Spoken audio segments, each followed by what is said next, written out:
নমস্কার, আমি স্বাগতা। মাছরাঙার রূপকথার মিষ্টিমুখ সিরিজের দ্বিতীয় এপিসোডে তোমাদের সবাইকে ওয়েলকাম।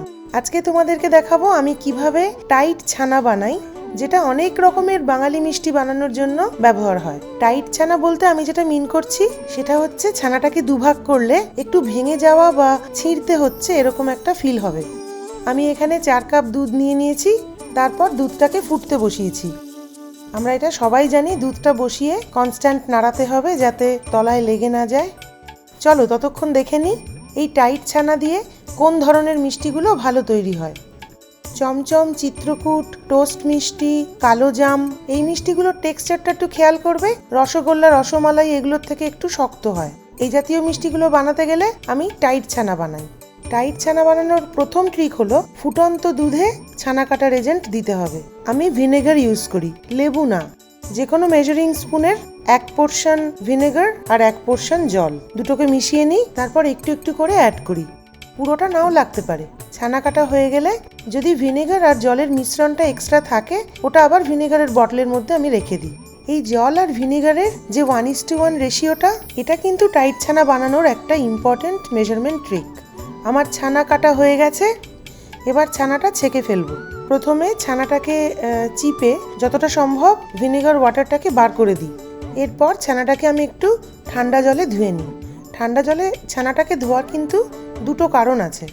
এক তো ছানার গায়ে যে ভিনেগার লেগে থাকে সেটা চলে যায়, আর দ্বিতীয়ত ছানাটা ঠান্ডা হয়ে যাওয়ার জন্য ছানা কাটার প্রসেসটা, ওই কার্ডলিং প্রসেসটা আর কি, বন্ধ হয়ে যায়। আর এতে ছানার কোয়ালিটিটা খুব ভালো হয়। সে যে কোনো মিষ্টি ভালো বানানোর জন্য কিন্তু ছানা ভালো হওয়াটা আসল দরকার।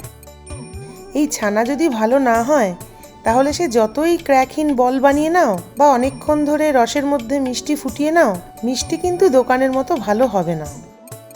আচ্ছা, টাইট ছানা বানানোর থার্ড ট্রিক, যতটা সম্ভব ছানা থেকে জল বার করে দিতে হবে।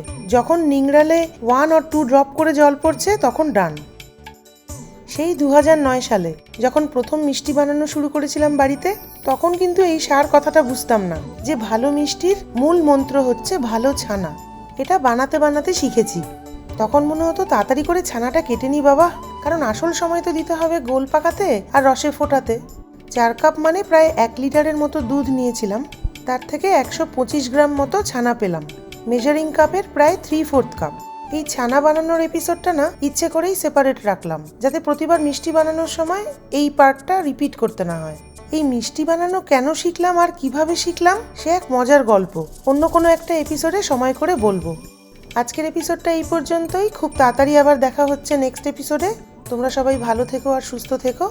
আমাদের ভিডিওগুলো ভালো লাগলে ফেসবুকে ফলো করে নিও আর ইউটিউব চ্যানেলটা সাবস্ক্রাইব করে নিও। টাটা।